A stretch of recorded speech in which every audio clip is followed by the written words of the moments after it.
शहर में chemical engineering की पढ़ाई करता था। मल्लेश एक दिन अपनी पढ़ाई खत्म करके गांव वापस आ रहा था। तभी उसको लेने जगदीश अपने ऑटो को लेकर स्टेशन पर पहुंचता है। अरे आओ बेटा आओ, लगता है तुम्हारी पढ़ाई अब खत्म हो गई है। अब तुम्हारी क्या इच्छा है? पापा, मैं दूसरों की तरह जॉब नहीं करना चाहता। मैं अपनी एक बिजनेस शुरू करना चाहता हूँ और मेरे जैसे 10 आदमियों को काम देना चाहता हूँ। बेटा, उसके लिए बहुत पैसे चाहिए। एक काम करो, कल गांव में बैंक मैनेजर का मीटिंग है। वह गांव के लोगों को तरह तरह के लोन देते हैं। तुम भी वहां जाकर लोन के लिए पूछो। जगदीश की बात मानकर मल्लेश उस मीटिंग के लिए चला जाता है। गांव के एक सेंटर में एक बड़ा लोन का मेला आयोजन करते हैं और सभी गांव के लोग इकट्ठे हो जाते हैं। तभी एक औरत ने, मैनेजर सर, मेरी एक छोटी सी दुकान है। मैं इस गांव में एक सुपरमार्केट खोलने की सोच रही हूँ। मुझे उसके लिए 10 लाख की लोन चाहिए। आइडिया अच्छी है, लोन मिल सकती है, लेकिन बैंक के लिए गिरवी रखने के लिए कुछ चाहिए। मेरे पास मेरे घर के कागजात हैं। तो ठीक है, मिल जाएगा। और कोई है जो लोन चाहते हैं? सर, मेरा नाम मल्लेश है। मैं एक केमिकल इंजीनियर हूँ। मैं एक ऑक्सीजन की प्लांट लगवाना चाहता हूँ। मेरे स्टडी में ये पता चला है कि इस गांव के नजदीक कोई भी ऑक्सीजन प्लांट नहीं है। अगर मैं इस गांव में एक खोलूं तो आसपास के अस्पतालों में आसानी से ऑक्सीजन की सप्लाई कर सकता हूं। मल्लेश की बात सुनकर मैनेजर हंसने लगा। ऑक्सीजन की प्लांट? अरे सांस लोगे तो मिल सकता है ऑक्सीजन। चल हट, कोई मतलब की व्यापार हो तो बताओ। आयोजन करना, मैं जरूर एक अच्छा व्यापार शुरू कर सकता हूँ। ऐसा बोलते ही जगदीश ने अपना घर बेचकर मल्लेश को पैसों का इंतजाम कर लेता है और मल्लेश ऑक्सीजन प्लांट का व्यापार शुरू कर लेता है। वह अपने पिता के ऑटो पर जाकर ऑक्सीजन सिलेंडर सप्लाई करने लगा। कुछ दिन गुजरने के बाद कोरोना वायरस करके एक महामारी सारे दुनिया में फैल जाती है और सोनपेट में भी ऑक्सीजन की कमी से लोग मरने लगते हैं। पापा, कोरोना वायरस की वजह से ऑक्सीजन का डिमांड बहुत बढ़ गया है। बहुत सारे लोग मरने लगे हैं।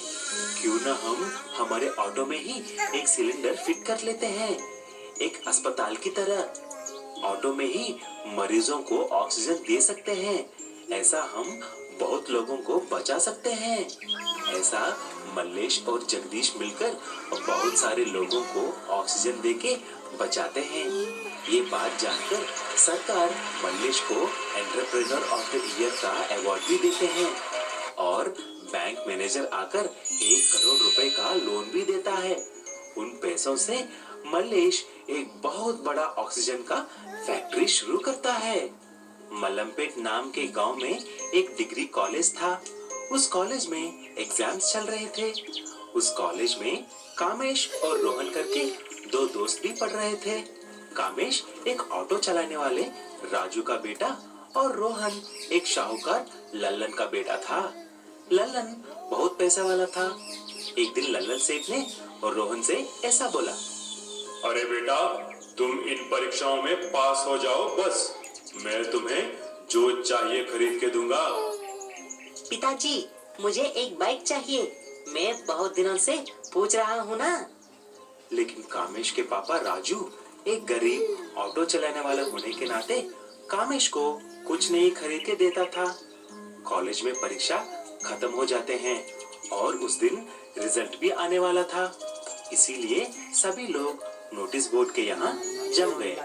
सभी स्टूडेंट्स रिजल्ट्स देख के पास हो गए तो खुश होने लगे और जो फेल हो गए उदास बैठने लगे। इतने में रोहन कामेश और दोस्तों के पास आया। हे दोस्तों, मैं 3rd क्लास में पास हो गया हूँ। अब मुझे मेरे पापा मैं जो मांगूंगा वही देगा।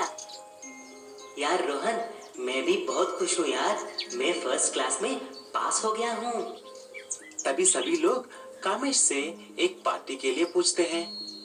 यार आपको पता है ना, मेरे पापा एक ऑटो चलाकर हमारे घर को चलाते हैं। मैं अभी आपको होटल में पार्टी नहीं दे सकता। आप मेरे घर आ जाओ, मैं आप सबको वहाँ पर खाना खिलाऊंगा। उसके लिए मेरे पापा मना नहीं करेंगे। हाँ, भिखारी समझा है क्या हमें? घर में खाना खिलाएगा।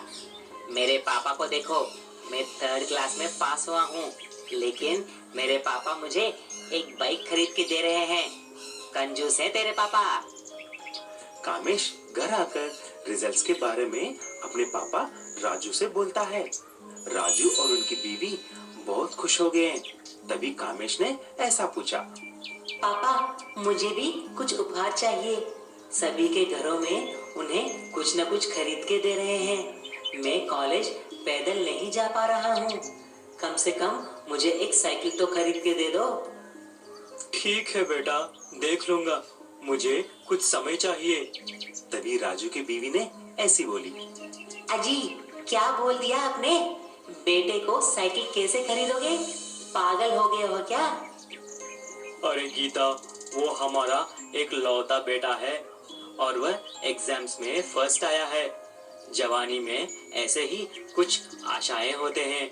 मैंने उसका कुछ इंतजाम कर लिया है। अगले हफ्ते उसका जन्मदिन है ना, तभी मैं उसको एक सरप्राइज गिफ्ट देने वाला हूँ। ऐसा बोलकर राजू कामेश के जन्मदिन पर उसके आंखों पर पट्टी बांध देता है। धीरे धीरे उसे हाथ पकड़कर अपने घर के बाहर लेके गया। जब बाहर पट्टी को खोला, तभी कामेश आश्चर्यचकित हो जाता है। वहाँ पर एक नया स्पोर्ट्स बाइक थी। कामेश बहुत खुश हो जाता है।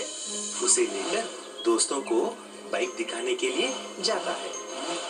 अरे गीता, देखा मेरे बेटे के चेहरे पे मुस्कान। मैं बाइक का कर्जा धीरे धीरे चुका लूंगा, उसकी कोई चिंता नहीं है।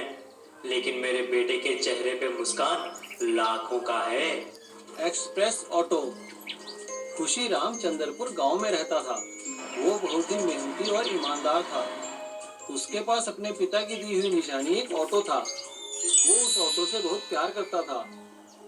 वो ऑटो चलाने के साथ साथ बहुत अच्छा ऑटो मैकेनिक भी था।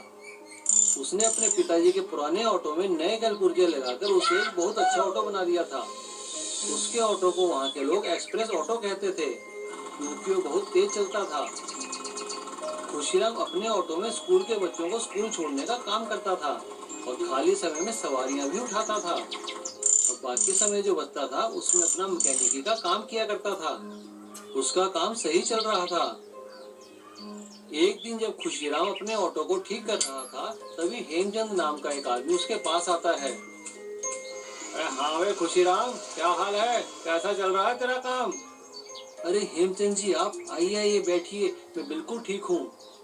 अरे तुम्हारे पिताजी ने मुझसे कुछ पैसे लिए थे इस ऑटो को खरीदने के लिए, लेकिन अभी तक चुकता नहीं करे। तो भैया मुझे मेरे पैसे चाहिए।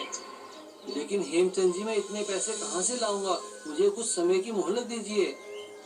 अरे नहीं खुशी भाई, बहुत मोहलत हो गई। अब तुम्हारे पिताजी तो रहे नहीं, तो इसलिए अब भैया एक काम करो, ये ऑटो मुझे दे दो। खुशीराम हेमचंद के बहुत हाथ पैर जोड़ता है, लेकिन हेमचंद नहीं मानता और वो उसका ऑटो उठाकर ले जाता है। इस बात से खुशीराम बहुत दुखी होता है। उसे परेशान देख उसकी बीवी उससे पूछती है, अजी क्या हुआ? इतने उदास क्यों बैठे हो? तभी खुशीराम का बेटा चिंटू वहाँ आ जाता है। पिताजी, आप इतने परेशान क्यों हो रहे हो? आप तो इतने अच्छे मैकेनिक हो, तो आप एक काम क्यों नहीं करते? आप अपने खुद के ऑटो बनाना शुरू कीजिए और गांव वालों को किस्तों में बेचना शुरू कर दीजिए। फिर देखिए, आपके ऑटो भी बिकने शुरू हो जाएंगे और गांव के लोगों को रोजगार भी मिलेगा। चिंटू की बात तो सही है। ऑटो बना लिया जाए तो फायदा है, भला इसमें नुकसान क्या है? और खुशीराम अगले ही दिन से अपनी वर्कशॉप में ऑटो बनाना शुरू करता है और वो एक बहुत अच्छा एक्सप्रेस ऑटो बनाकर तैयार कर देता है और उस ऑटो को गांव वालों को बेचने की पेशकश करता है। हाँ खुशी भाई, हम खरीद लेंगे आपके ऑटो। और इस तरह से खुशीराम का ऑटो बनाने का काम चल निकलता है और उसके बनाए एक्सप्रेस ऑटो हाथों हाथ बिकने लगते हैं। और खुशीराम हेमचंद को पैसे देकर अपने पिताजी का पुराना ऑटो भी छुड़ा लेता है। और इधर गांव वाले खुशीराम का धन्यवाद करते हैं। खुशीराम भैया, आपने हम लोगों को रोजगार दिया, आपका बहुत बहुत धन्यवाद। और पूरे गांव में खुशहाली छा जाती है।